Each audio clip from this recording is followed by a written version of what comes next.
news, the truth, the whole truth, nothing but the truth, so help us God. I'm Rick Wiles. Last week, we told you about Ukrainian President Vladimir Zelensky's odd comment that his country would become Big Israel.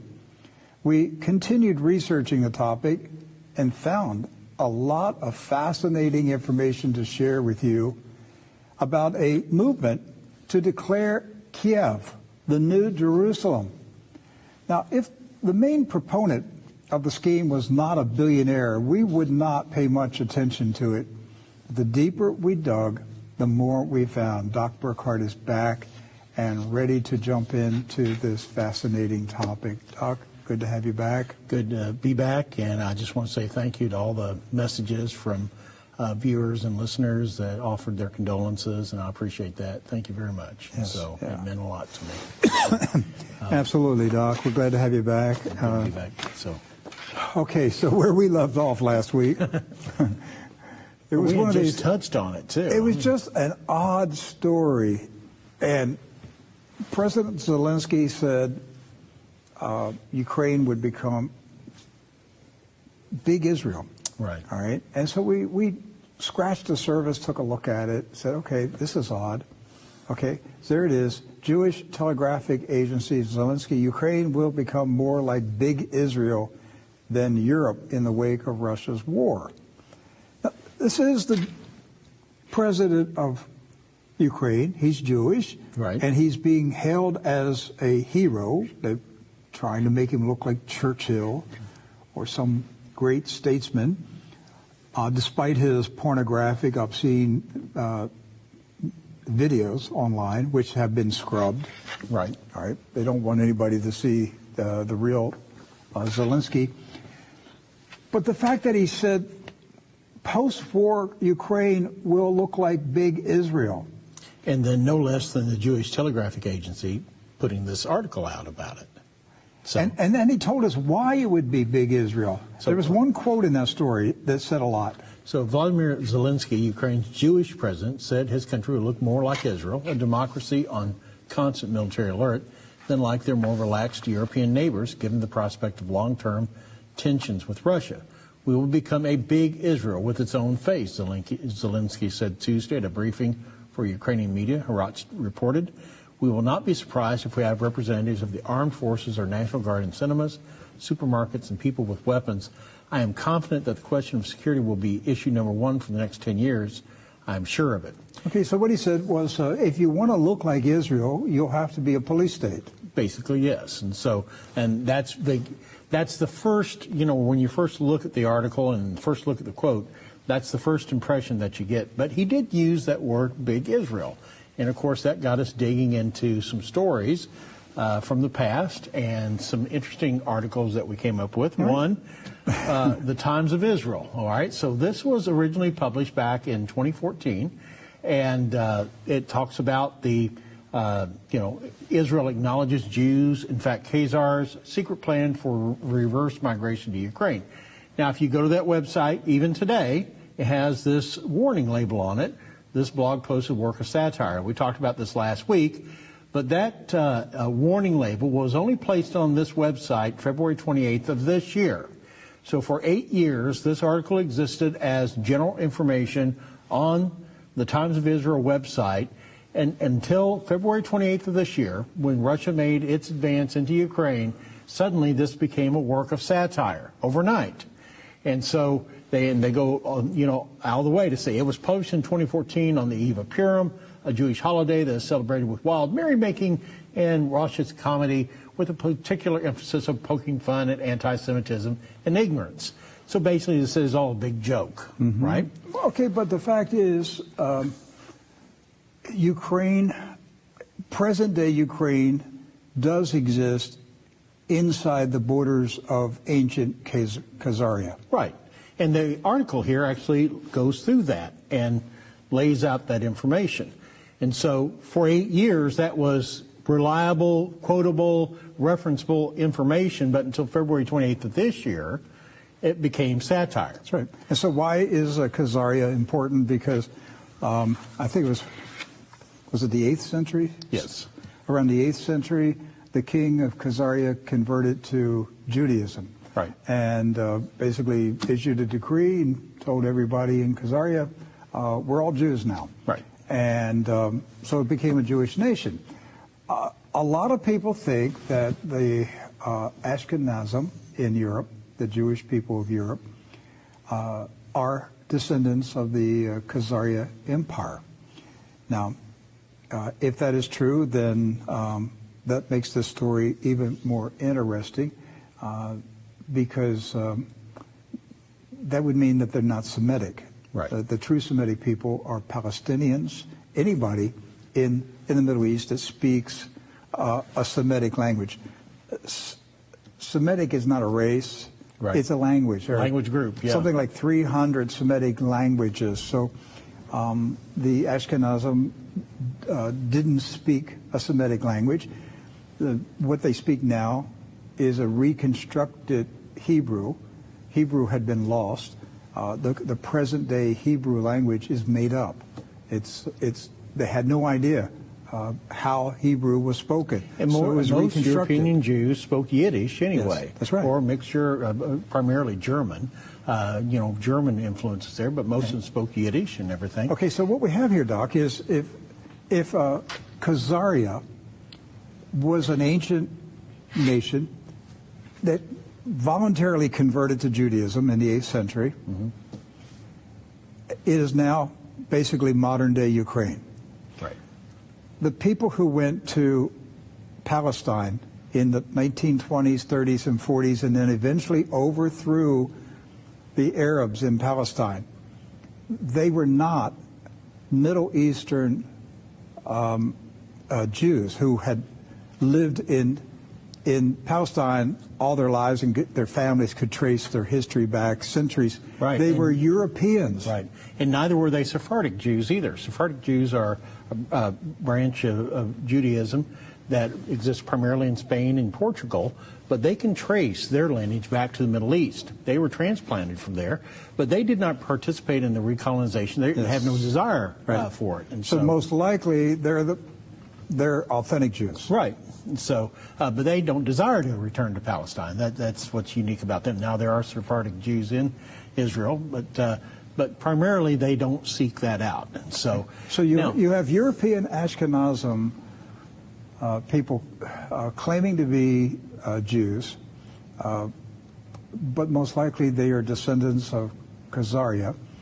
They migrated to Palestine, overthrew the Arabs, overthrew the Arab Christians, the Arab Muslims, and the Jews who were living in Palestine. This is 1948. They used blood and fighting and warfare to establish this modern Zionist state, and the Middle East has never been calm since. Right. And a lot of Jewish people are now starting to think they made a big mistake.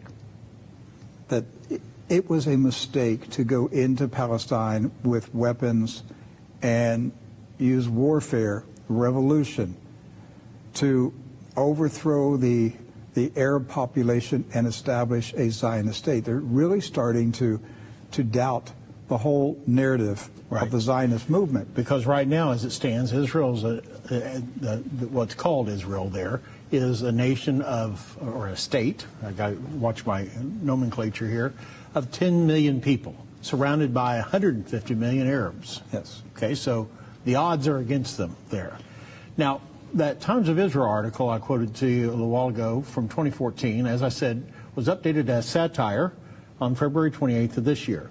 Days after the war started. Right. So basically it said all this information in this article is made up. Okay. However, another publication in Israel, Haaretz, published an article when Ukraine was the next day, yes, in 2014. Very next day. And it doesn't say anything about satire in it at all to this day. You can go to this site today, and it doesn't say it's satire. And it basically has the same information in this article as was on the Times of Israel article. Mm-hmm. The same history, the same information.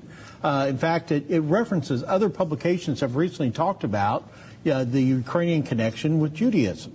And so it goes through and basically lays out the entire Khazaria history, as Rick mentioned earlier. So basically, which one is satire, Rick? The Times of Israel article or the Haaretz article? Or are they both true? They're both true. Up until February 28th of this year, they were all referenceable articles that you could quote. There's no debate. Honestly, this is not a conspiracy theory that Ukraine, it wasn't called Ukraine at the time, it was Khazaria. There's no debate that Khazaria was run by Jews. Right. But they were not ethnic Jews, they were Europeans who converted to Judaism. Right. Okay, now this is where this gets really, folks, is going to start getting strange, okay? And I'll just tell you right now, this is one of those shows and one of those topics I'm going to give you advance heads up notice. Doc and I are thinking this through as we do this program. This is so fresh to us that what we say today, we may have a different perspective by next week on this. I'm just telling you, because you're watching us unveil this in real time. Okay, so we're learning with you on this. So be patient. I may change my opinion on this a month from now. We may get more information. Well, so, if we go back to that number right. 3 still, Right. Rick, there was something else in that caught our attention and got us talking about it. Right. So it's that second part of that headline, of the satirical article that was fact for 8 years. Secret plan for reverse migration to Ukraine. So that is what caught our attention. and that's week. what the Times of Israel in February of this year implied. That's satire. Right. Don't take this article seriously. There is no secret plan for reverse migration to Ukraine. Okay, this is where it's going to start getting weird. So last week, Doc, while you were back in Missouri, I received an email from a dear supporter of True News in Sweden, Rudy.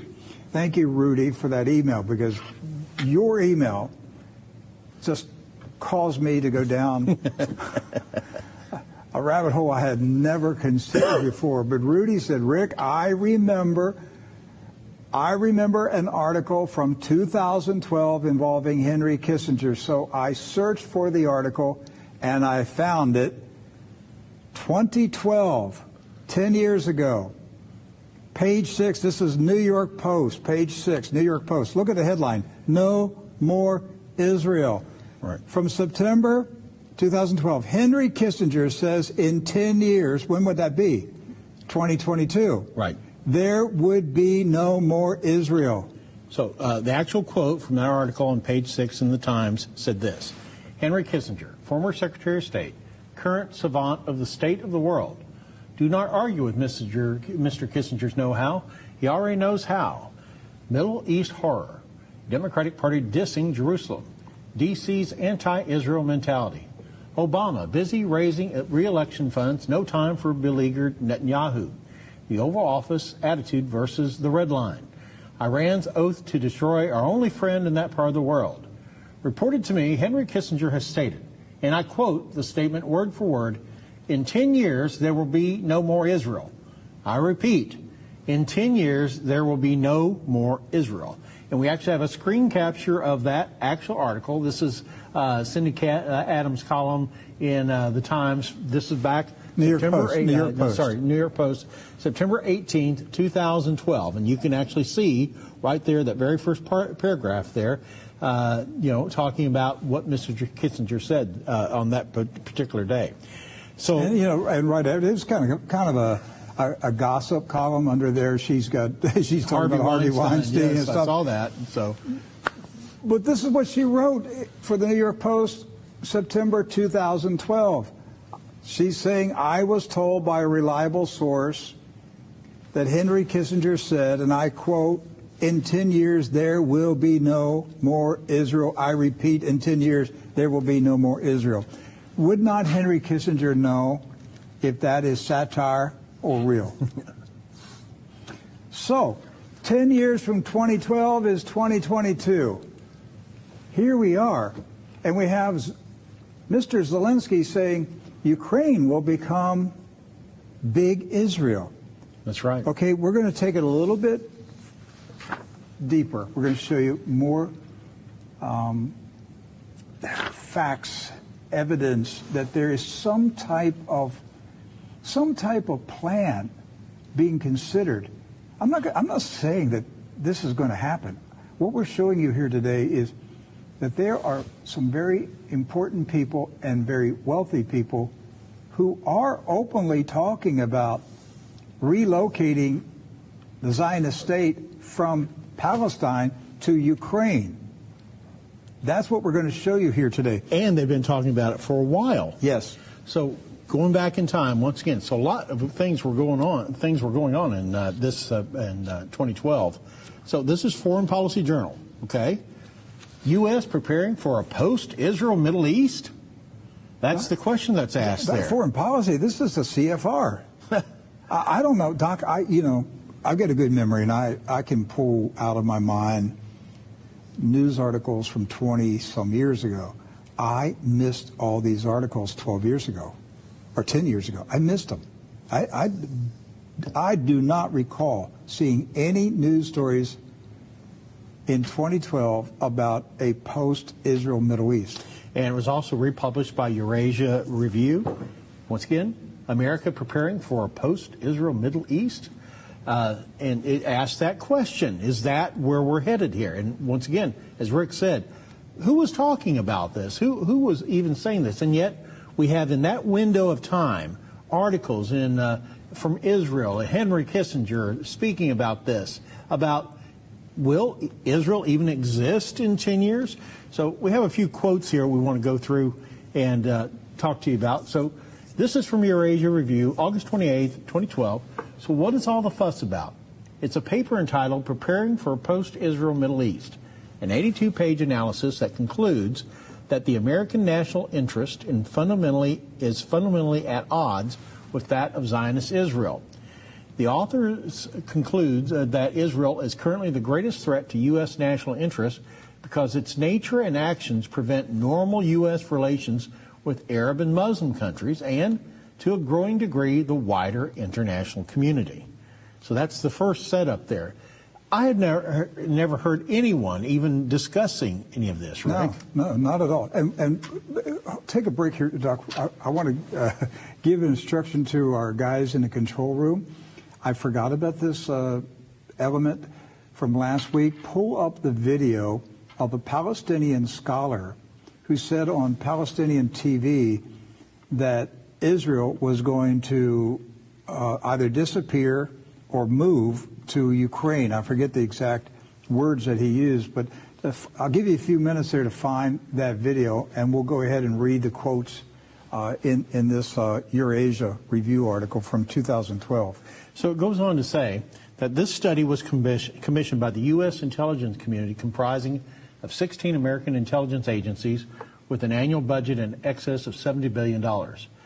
The IC, or intelligence community, includes the Departments of Navy, Army, Air Force, Marine Corps, Coast Guard, Defense Intelligence Agency, Departments of Energy, Homeland Security, State, Treasury, Drug Enforcement Agency, Federal Bureau of Investigation, and so many others. And so the National Security Agency, National Geospatial Intelligence Agency, the National Reconnaissance Agency, and the Central Intelligence Agency all were partners in commissioning the study. So basically all the intelligence communities out there. So what was their conclusion? Well, Israel, given its current brutal occupation and belligerence, cannot be salvaged any more than apartheid South Africa could be when, as late as 1987, Israel was the only Western nation that upheld diplomatic ties with South Africa and was the last country to join the international boycott campaign before the regime collapsed. So the intelligence community was admitting that Israel was a brutal occupier, and that basically there was no hope for the future of Israel. And that is apartheid. Right. So Israel leadership, with increasing support of the 700,000 illegal settlers on the occupied West Bank, is increasingly out of touch with the political, military, and economic realities of the Middle East. The post-Labor government Likud coalition is deeply complicit with and influenced by the settlers' political and financial power and will increasingly face domestic civil strife, which the U.S. government should not associate itself with or become involved with. Now, we might want to wait there for just a moment and just kind of review that information. The intelligence community had basically concluded at this point that Israel's continued advancements into the West Bank by its settler communities was going to increasingly create future problems for Israel as it moved forward. Well, just look at the news out